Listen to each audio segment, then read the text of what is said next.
My name is Doug Kopp. I'm the Rescue Chief of the American Rescue Team. We are the most experienced rescue team in the United States. We have worked most of the major disasters in the world over the last 11 years. We were the only American rescue team authorized by the Japanese government to rescue trapped victims in Japan. During the earthquake in Kobe, we took film footage. That's where this film footage comes from. This is real, this is serious, and this is to the point. In this film, you will learn how to do the first thing you do when you go to a disaster. And the first thing you do when you go to a disaster is you look at it and you figure out what's important about this disaster, how is it different from other disasters, what do we need to do. You're going to learn that through this film. Midway through the film, you're going to learn about survivors, where they are, how to focus your resources on the specific areas most likely to contain life. We teach you how to look at a building from the outside and know where the victims are on the inside. Towards the end of the film, we actually take you tunneling with us inside of collapsed buildings. What you learn there is you learn how to do it without getting killed. According to OSHA Statistics 2.2, rescuers die per victim. In other words, you got less than a 40% chance of coming out alive when you go inside of a collapsed building. That's the OSHA statistic. We've had more than 300 people working at a single site at a disaster. We've worked most of the major disasters in the world. No one's ever been hurt. No one's ever been killed. We teach you how to go and crawl through collapsed buildings, get those victims, bring them out, and not get hurt doing it. This is an important film. It's very serious. It's all real. Watch it and watch it again and again and again, because every time you watch it, you're going to learn something from it, okay? This is a real film. Take it seriously. Watch it. You'll learn from it. Thank you very much. Kobe, a futuristic city of 1,447,410 disastrously affected victims. The buildings in Kobe were often built to the highest standards of construction. The Japanese were very proud of Kobe. Viewed from a distance, severe damage was not always easily visible. Viewed close up, a different story was obvious. This is one of the City Hall administration buildings. Notice the 5th, 6th, and 7th floors have collapsed on the street side, resulting in the building leaning over the street. The cost of repairing this structure, although not collapsed, is substantial. Notice the lateral structural damage next to the connecting pedestrian walkways. This structure will require complete demolition. Notice the significant structural damage to the tie-in area of this structure. This indicates that the two sections of this large complex were moving independently of each other. Notice the complete collapse on the 8th floor of this structure. This building will require complete demolition. The lower floors of this structure were damaged when the vertical acceleration force literally threw the building in the air, with all the consequential forces affecting the lower floors. Although these structures, from a distance, appear to be unaffected, they did not escape.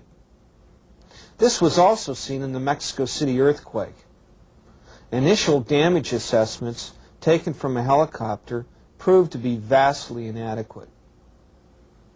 Even the more traditional structures were destroyed. Notice the complete collapse of the 2nd floor. Port of Kobe. Before, the 6th largest shipping volume in the world. After, closed. Again, viewed from a distance, a very different story to the unexperienced or untrained eye. Look closely. 3 of the legs of this 282-foot high tower have buckled. This will require complete demolition. The Seto Oahe Bridge, 90% complete. This is the longest bridge in the world. At last report, it could be repaired, even though this giant structure moved 11 feet. This immense crane was used to build the bridge. The joints should be checked for fatigue before reuse. Typical warehouse buildings. Notice that the pier has actually sunk part of the buildings are now below sea level. Look closely. You'll notice vehicles have fallen into the water and some loading piers have experienced complete structural failure. Closer still, you'll notice the end of the pier has fallen into the water. Notice the extensive crane damage. Notice the leaning building next to the tip of the crane. The massive port destruction prevented its use for bringing in relief. Even the ships presented a logistical problem. Prior to dock use, as a material support resource, it would be necessary to expend time and effort to move these ships away from the docks.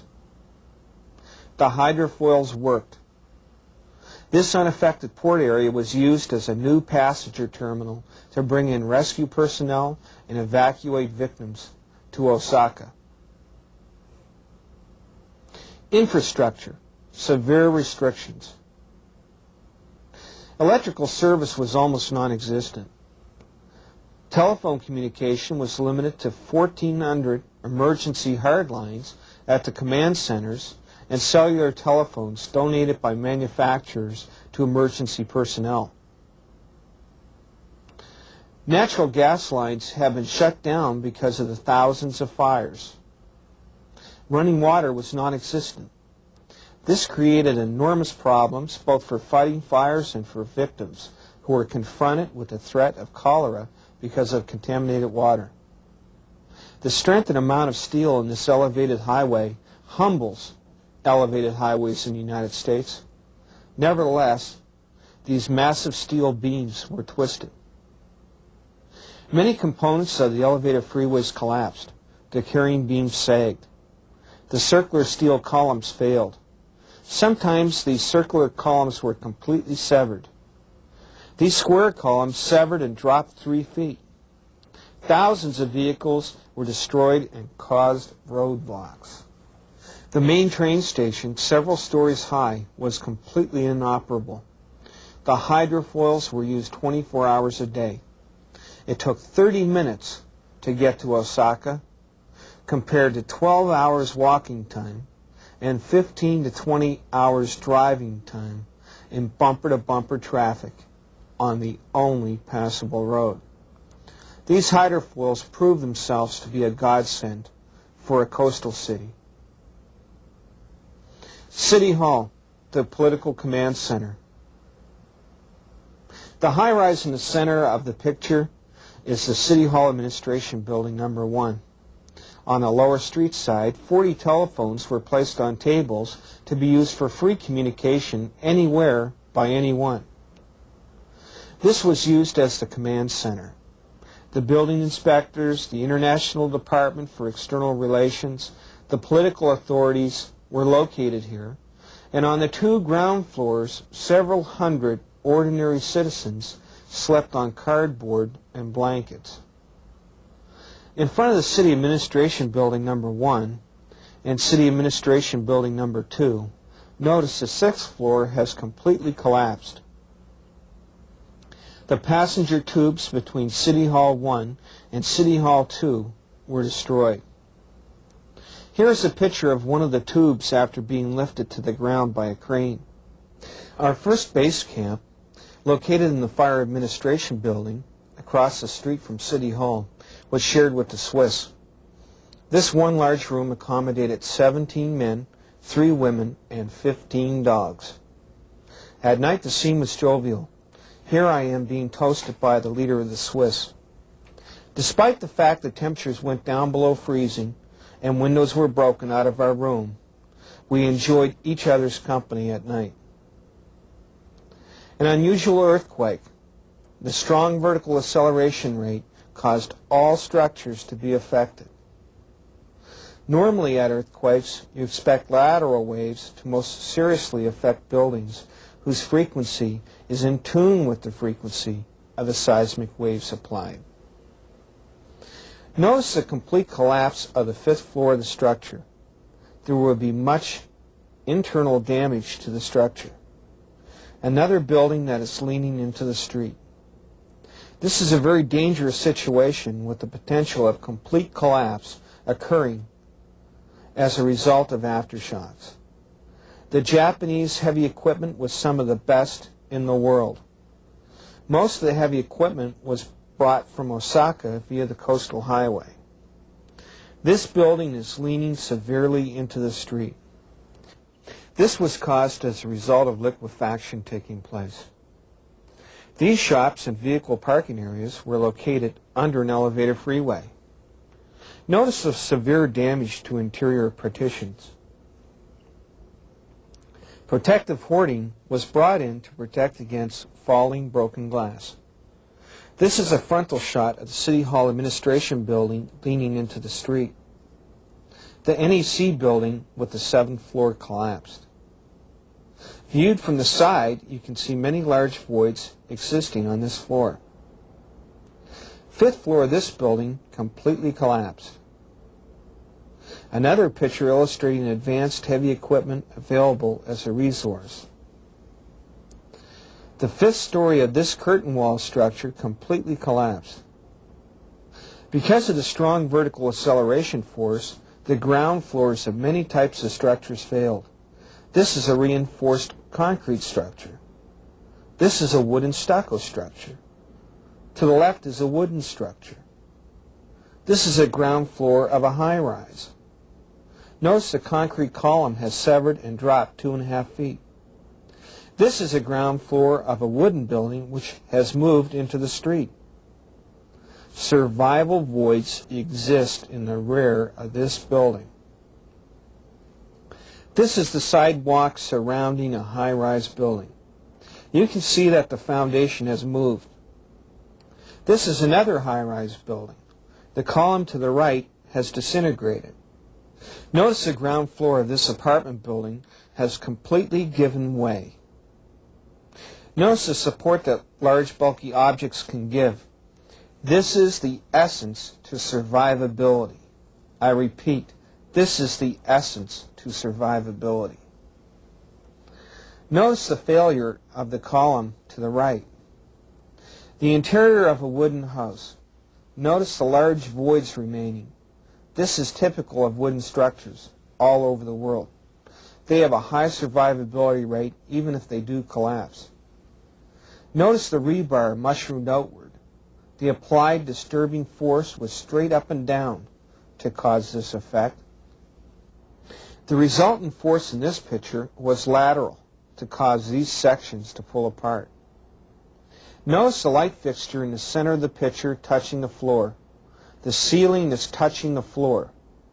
Sometimes inside of collapsed buildings, you would not know which way was up without gravity. Deciding where to search. Larger voids exist in lighter structures and on higher floors of multi-story buildings. That means the less weight affected by gravity, the less the compaction that will take place. The less compaction that takes place, the larger the voids will be. The larger the voids are, the greater the probability the victim will not be crushed. The greater the chance the victim is not crushed, the greater the probability that the victim is still alive. Obvious survival spots. This parking structure had no collapse. It was very strongly supported laterally and vertically. I saw the same thing inside of the Nimitz Freeway, San Francisco earthquake, 1989. People inside their vehicle were crushed, while safe voids remained next to the vehicle. Notice the support that large, bulky objects can give. This is the essence to survivability. Notice the beam lays on top of the large object and creates a triangle next to the object. These vehicles also had voids next to them. Notice the same triangle effect. Notice the void on either side of this motorcycle. Notice the void in front of the van. center of the picture. Notice the support this Coke machine gives. These stacks of paper will not compress. The shelf stock stopped this building from collapsing. Notice the void around this object. Places to search first. Most likely to contain live victims with rapid search possible. This structure has many voids where people would not have been crushed. Remember the survival maxim. If you don't get crushed, you won't get killed. If you don't get crushed, you won't get killed. The second floor of this structure has many survival voids. The right side of this structure has many voids. Notice the triangle. The carrying beam at the right of this picture enabled another triangle of life to occur. The carrying beam in the middle of this structure created another triangle of life. The large objects in this structure created searchable voids. The second story of the building to the right is an area where a physically fit victim could extricate himself. Many survival voids exist in this structure. The large objects in this structure created many voids. The lightness of these warehouses minimized the collapse. The less compaction that takes place, the larger the voids will be. Look for the places where large voids will exist. That's where you'll find survivors. This structure would have many voids. Notice that wooden structures do not usually pancake collapse. This building is leaning against this pole. If this pole gives way, searchers on the bottom floor would be killed. The train station had many voids inside. The crest of the waves have the higher voids. Search these peaks first. Places to search last. Last means last, not never. People can survive. Our philosophy, we anticipate the victims to be alive until we see the dead body to prove otherwise. This is obviously dangerous and demanding to search.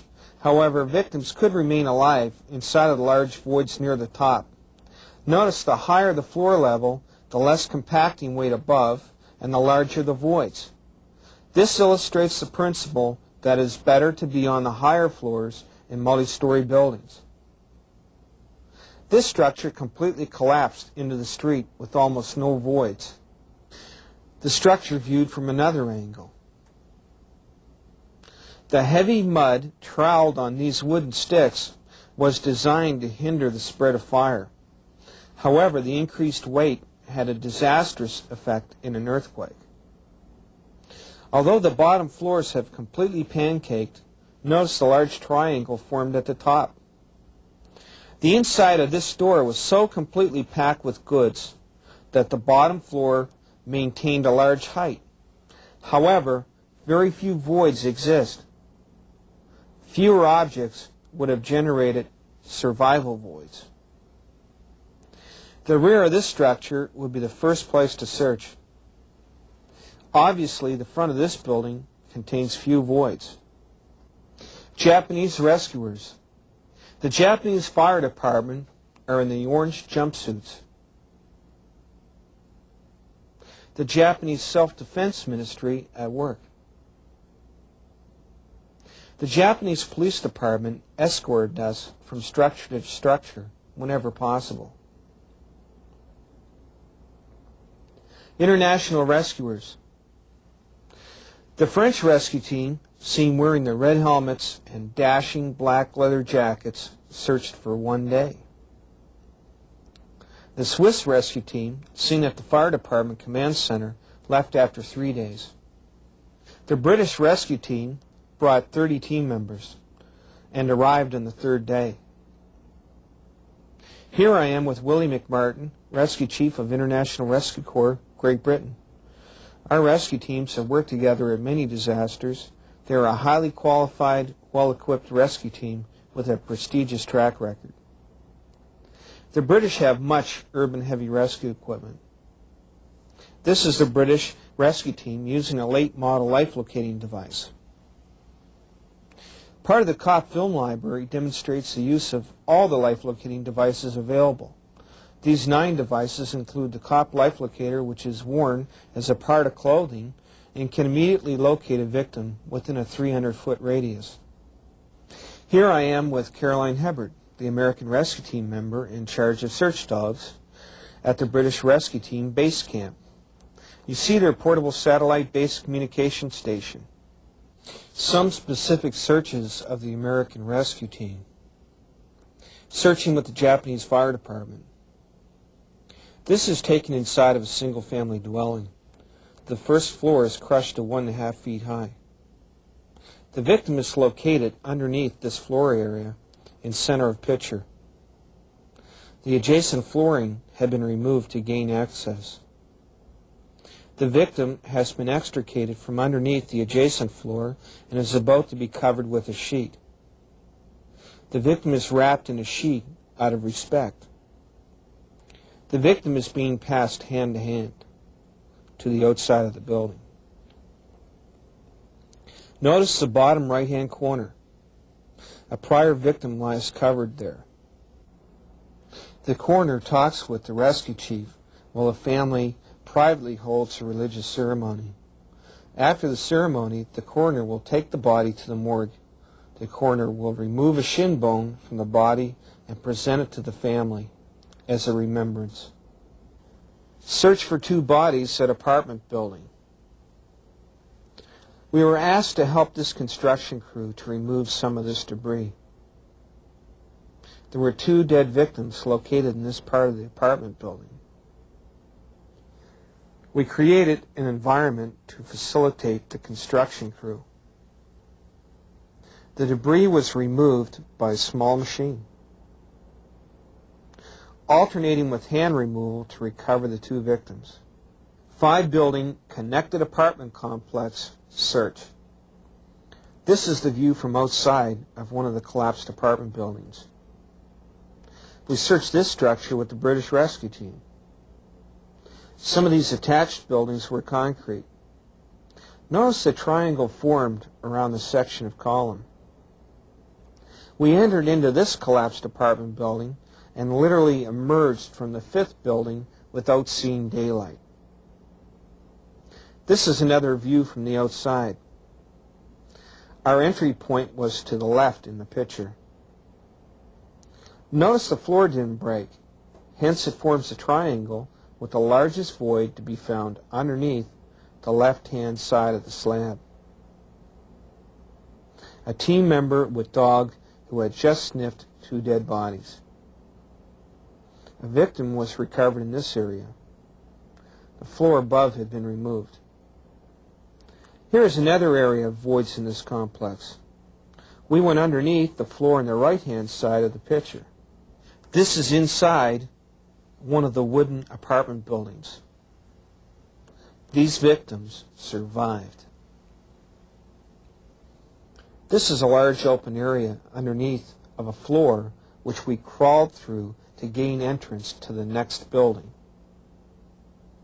This is a tunnel which we used to go to this section of the building. Finally, we popped up into this large, relatively undamaged apartment and took a 10-minute break to stretch our legs. It was 4 o'clock in the morning and we had been crawling through these structures for 3 straight hours. Notice a large void created by the piano at the right of the picture. Searching the main train station, an ordeal. This is the main train station at Kobe, viewed from the top. It took 4 hours to crawl 800 feet in a zigzag pattern throughout this collapsed structure. We have been wet from rain and near freezing temperatures, crawling through spaces between 1.5 feet high to 3 feet high much of the time on broken glass. This is the ground floor viewed from the outside of the structure. Here I am choosing an initial entry point. This is a view taken 3 feet inside from the initial entry point. 40 feet inside this structure, the search path was terminated. The gray surface to the right was the ceiling, which had broken away. I punctured a hole in this ceiling to gain entry to the void on the other side. The void on the other side opened up into this area. I crawled in for another 50 feet and reached a big, wide area approximately 2 feet high. This is a picture of a Japanese assistant who was following me. Notice the vertical structural member has completely collapsed. It cannot collapse anymore. This area is safe. If another aftershock was to occur, the structure cannot fall down anymore. The tin ceiling members weigh practically nothing, hence they are harmless. The safest tunneling method is to go from safe place to safe place as quickly as possible. This will minimize the danger. The dog handler follows the lead person who determines the safe path. Again, notice Caroline Hubbard next to another collapsed column. It cannot collapse anymore. This is the safest place to be. This is Caroline Hubbard in another open area. Be aware, ceiling, tile weigh practically nothing and pose little threat. Notice the triangle formed when only one wall gives way. Here is another triangle of life. The dog sniffed this area, which was about 15 feet square. We skirted around it. This is an office area inside of the train station. Notice the triangle is formed around large, bulky objects. This is another office inside the train station. This doorway opens up into a stairway which we use to get to a lower floor in the train station. This is another tunneling entry point for the train station. Notice we tried to stay next to the columns. Notice the top carrying beam is unaffected as it rests on the collapsed columns. Crawling underneath the ceiling poses little danger. Broken glass in this area was a main concern. The bar counter located on the left of this restaurant stopped the ceiling from coming any lower. This is another area of the train station in which large voids remain to pass through. We went up and over the rail to reach this area below. This section of the train station was easy to pass through by hugging the collapsed ceiling visible in the left of the picture. The reaction in Tokyo. People carrying banners protested the Japanese government's response to Kobe. Hundreds of thousands of protesters extended beyond the distance the eye could see. In summation, as you travel from safe place to safe place, always anticipate that an aftershock will occur the next instant.